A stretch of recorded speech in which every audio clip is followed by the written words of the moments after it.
11-ാം കൊല്ലം ഒരു ഹജ്ജും ചെയ്തല്ലോ. ഹജ്ജത്തുൽ വിദാഅ ആ കൊല്ലം അറിയുന്നു.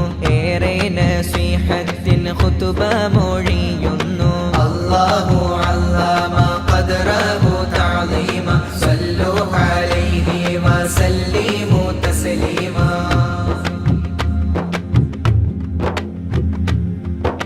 ഹിജ്റ 11 സഫറി 26 നാളിൽ ഹബീബിന് പനി വന്ന് ചേരുന്ന രോഗ